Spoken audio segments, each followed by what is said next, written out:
앞으로 대기업들이 대거 인력을 감축하고 신규 인력을 채용하지 않고 대개 인력 시장이 되게 이제 힘들 겁니다. 회사를 그만두고 나가면 이 20대 30대 되게 젊은 친구들도 이 구직 상태로 일자리가 없는 상태로 이 3개월 6개월 지속되는 경우가 흔하다고 얘기할 정도로 지금은 매우 상황이 안 좋습니다. 그래서 함부로 회사를 때려치울 생각은 안 하는 게 좋겠습니다.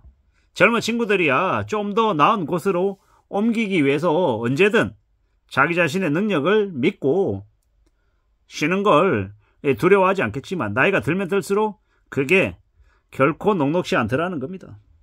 우리가 살면서 나이가 들면 들수록 연봉이 더 올라가고 처우가 더 좋아지기를 바라지만 어느 시점이 되면 정점을 찍고 다시 내려오는 경우도 많고, 또 직장이 직원들에게 월급을 더 주려 하기보다는 되려 덜 주려고 애쓰고 월급을 많이 받는 사람을 내보내려고 이제 혈안일 거다라고 보고 움직여야 될 것 같습니다. 우리가 살아가는 세상은 함부로 마음먹어서는 안 되겠습니다. 사는 게 수월하지 않죠. 먹고 사는 게 참 막막합니다. 요새는 쿠팡도 아무나 안 받아준다고 얘기하죠. 정신 바짝 차리고 성실하게 살아야 가능하다라고 말합니다. 배달일도 예전처럼 많이 벌기 어렵다고 얘기하고 있고요. 점점 이제 경쟁이 치열해진답니다. 배달비도 오르고 음식값도 오르고 다 힘들어서 사람들이 난리라고 얘기합니다.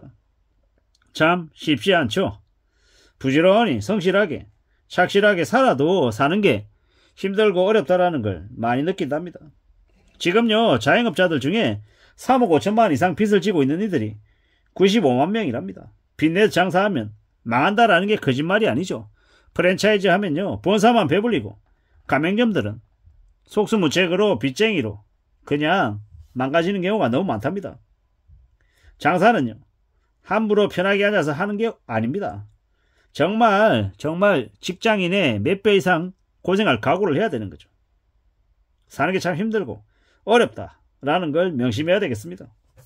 우리는요 더 힘들고 더 어렵다라는 걸 인정하고 받아들이고 살아가야 됩니다. 이제는 공무원의 인기가 다시 또 올라갈 겁니다. 왜냐? 박봉이라고 얘기하지만 시간이 쌓이면 연차가 올라가면 받는 금액이 적지 않기 때문입니다.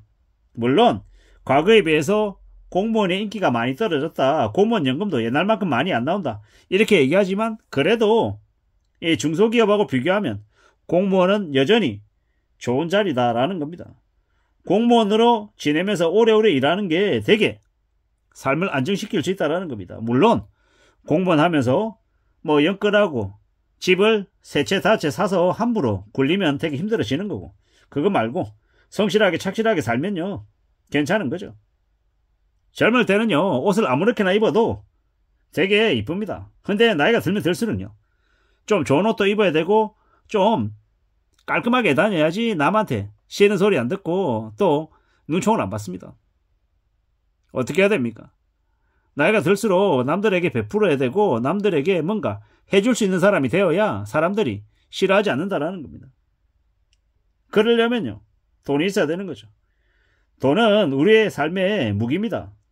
그러므로 그 무기를 잘 갈고 닦아서 잘 대비해 놔야 되는 거죠. 돈도 없는데 함부로 차 사고 함부로 해외여행 가면 안 됩니다. 돈이 있을 때 차를 사고 해외여행 가야 되는 거죠. 욕심 안 부리고 착실하게 살아야 된다는 이야기입니다. 참 우리가 사는 삶 앞으로 어떨지 잘 따져보고 지내야 되는 거죠. 지금 소비심리도 위축되고 먹고 사는 게 되게 어렵다라고 말할 정도인데 어떻게 지내야 되겠냐라는 겁니다. 좀 더 정신 차리고 좀 더 조심할 필요가 있겠다라는 겁니다. 지금의 한국에 있는 기득권들은요 감옥에 가는 것도 두려워하지 않습니다. 감옥 가면요 그냥 몇 년 동안 그냥 쉬고 나온다 이렇게 생각하는 것들입니다. 이익에 따라 움직이는 그들이 보통 사람들 서민들을 함부로 갈취하고 뒤통치려고 혈안입니다. 사방의 사기꾼들이 난무하고 있다는 겁니다. 그래서 어떻게 살아야 됩니까? 조심하며 지내야 된다는 거죠. 지금 원달러 환율이 1430원, 1450원, 1400원에서 1500원으로 고착되면 국가 신용 등급 하락은 피할 수 없습니다. 외환위기죠. 수출이 늘어나도 남는 게 없는 되게 어려워지는 시기가 된다라고 하죠. 물론 나라는 안 망합니다. 가게와 기업들이 망하는 거죠.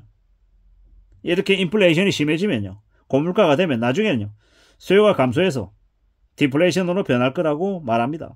일본 국민들처럼 아껴 쓰고 투자 안 하고 집 안 사고 여행 안 가고 수요가 계속 감소하면요, 이제 엉망이 되는 거죠. 빚쟁이, 탐욕 부린 이들, 욕심 부린 이들이 어떻게 되겠습니까? 그들이 이제 몰락하는 거는 이제 당연한 수순인 거고, 그들이 많이 망하면서 우리 주변에 엄청난 영향을 미칠 거다라는 것도 부인할 수 없는 사실입니다.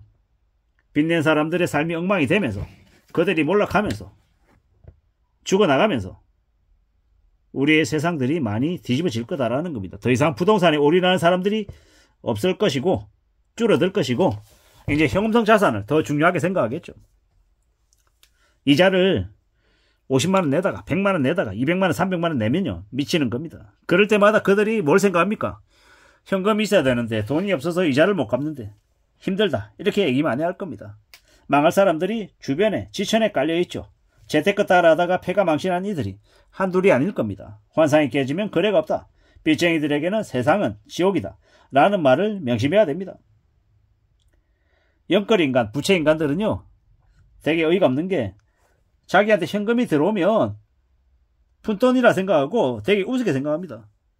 빚이 10억이나 10억 5천이나 무슨 의미가 있나, 무슨 차이가 있냐, 어차피 빚 10억 내나 빚 10억 5천으로 늘어나나 별 차이 없다, 그냥 쓰고 보자, 이런 생각을 하는 게 그들이라는 겁니다. 그들의 삶의 빚이 사라질 수 있겠냐라는 거죠. 죽을 때까지 빚을 못 갚는다에 저는 생각이 갑니다. 선진국에서는 현금 가치가 안 떨어진답니다. 고환율인 지금은 부동산은 최악이고요, 현금의 가치는 더욱더 올라간다라고 보면 맞겠습니다. 지금은 시중금리가 올라가는 시기이기 때문에 함부로 빚내서 뭘 할 상황이 아닙니다. 저금리일 때 빚내서 자산 투자하는 거고요, 고금리 때는 뭐다? 돈이 최고다라는 겁니다. 지금은 코인하고 금 사고 달러 사는 게 좋은 게 아니다라는 말씀을 드립니다. 상황에 맞게 판단하고 결정해야 된다라는 거죠. 부동산이 무조건 나쁘다, 아니죠. 싸게 사면 부동산 좋습니다. 그리고 주식, 무조건 주식이 좋다, 이것도 아니고, 상황에 맞춰서 판단하고 결정할 필요가 있겠다라는 거. 무조건 끝까지 그게 맞다, 이렇게 얘기하는 것도 좋은 게 아니다라는 거. 상황에 따라서 의견들을, 생각들을 유연하게 바꿀 수 있는 그런 모습들이 있어야 안전하게 살 수 있을 것 같습니다. 물론 쉽지는 않은 얘기입니다. 함부로 욕심부리거나 함부로 까불어대면 안 되는 거고요. 최대한 안전하게 착실하게 살 각오를 궁리를 하며 지내야 되겠습니다. 빚쟁이로 사는 것보다 성실하게 착실하게 자기의 분수에 맞춰서 사는 사람들이 제일 안전하게 오래오래 잘 살 수 있다는 말씀을 드립니다. 이상입니다.